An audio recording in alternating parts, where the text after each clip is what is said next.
দাড়ি রাখলে কি মেয়েরা পছন্দ করবে না নাকি? বলেছে যে বিয়ে করবো না দাড়ি রাখলে, এমন কথা বলেছে? কোনো মেয়ে এরকম কথা বলে ওই মেয়েকে বিয়ে করার দরকার নেই আপনার। যদি কোনো মেয়ে আপনাকে বলে যে দাড়ি রাখলে ভালো লাগে না, শেভ করতে হবে, না হলে বিয়ে হবে না, বিয়ে করবো না, ওই মেয়েকে বিয়ে না করাই উচিত আপনার। করতো মানে আপনাকে বিয়ে করার যোগ্যতাই হয়নি, তার যোগ্যতাই হয়নি আপনাকে বিয়ে করার। সে তো দাড়ি নিয়ে প্রশ্ন তুলছে। যে মেয়ে বলবে যে নবীর সুন্নত আছে এজন্য আপনাকে পছন্দ করি, তখন বুঝবেন যে হ্যাঁ এই মেয়ের মধ্যে ভালো কিছু আছে।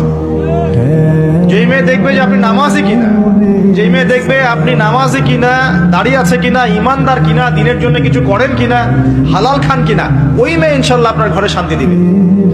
আর যেই মেয়ে আপনাকে দেখবে আপনার কত বড় সম্পত্তি, কত বড় জমি, কত বড় চাকরি, সুদ খান কিনা ওর কোনো আসা যায় না, টাকা হইলেই হইলো, এগুলোকে ঘরে ঢুকালে অশান্তি ওর অশান্তি।